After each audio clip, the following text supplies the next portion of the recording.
All right, so what we're gonna do today is we're gonna pre-draw some targets. And this is gonna save you a ton of time, money, effort, energy, and it'll keep all your targets consistent. The key to pre-drawing a target is the WATL Stencil. So this is a stencil that WATL makes.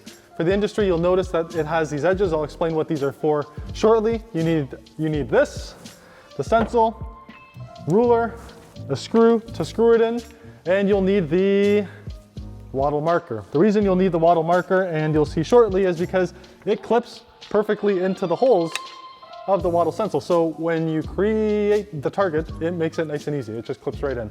So for starters, the pre-drawing station is a must. You do not want to create targets on your lanes, especially if you have chewed up boards. So imagine you have a chewed up board on the sides and you're trying to create the center and you're going across it. Guess what that's gonna do to the marker? It's gonna ruin it.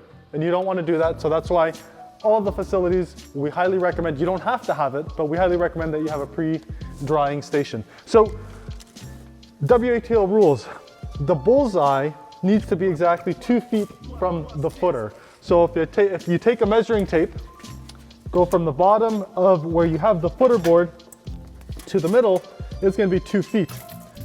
Also, it's gonna be about 4.5 inches from the outside edge into where the screw is. I have this already pre-drawn just to expedite things, but normally you just kind of mark an X or a dot to know where you're gonna be drilling the screw in for the stencil. So I'm gonna go ahead and do that and show you guys how to pre-draw a target.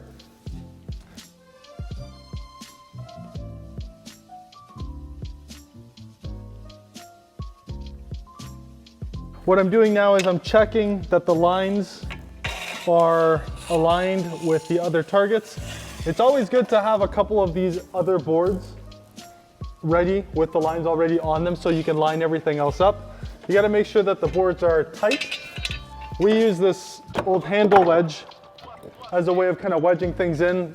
People get creative. This isn't the most ideal solution, but it works. So this is gonna keep the boards nice and tight so they don't move. So it mimics and mirrors what you're gonna be doing when you slide it in and replace the other boards.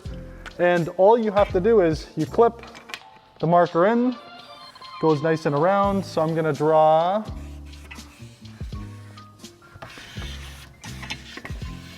so we're done with that one.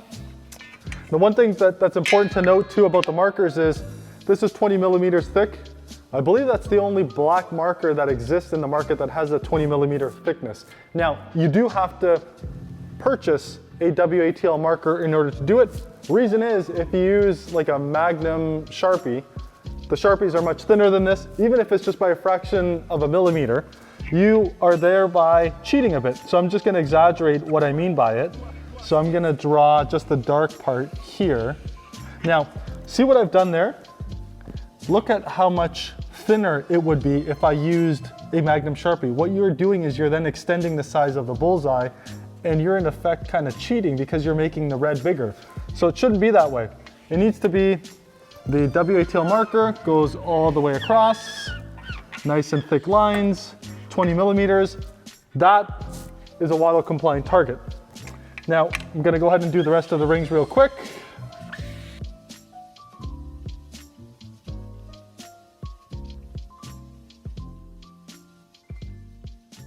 So this marker is a bit old, looks like it dried up on me. You can quickly go over it with the new one. Nice, clean, thick marker. Just to fill in any of the gaps so you have nice, solid black lines all the way around. Okay, so here's the other key about pre-drawing the targets. Don't draw the kill shots.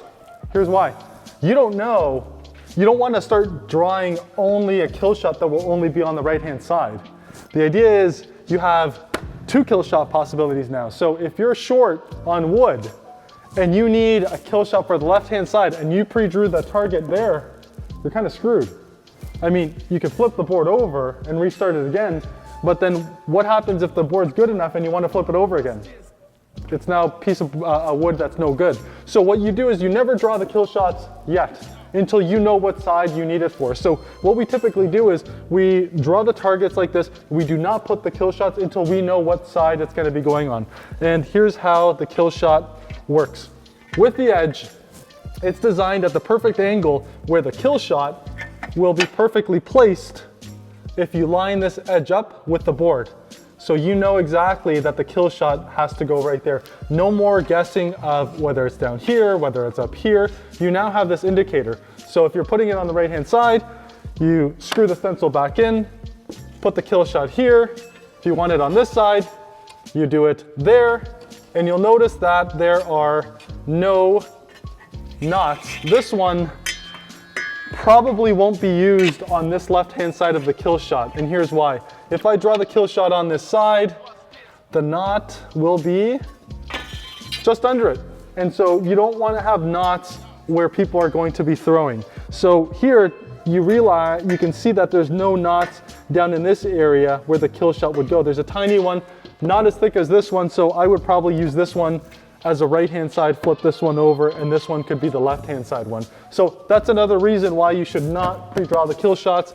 And part of what you should do when you're pre-drawing any targets, you should start sorting out the wood. Look in the middle area. You'll notice that the center bull has no knots.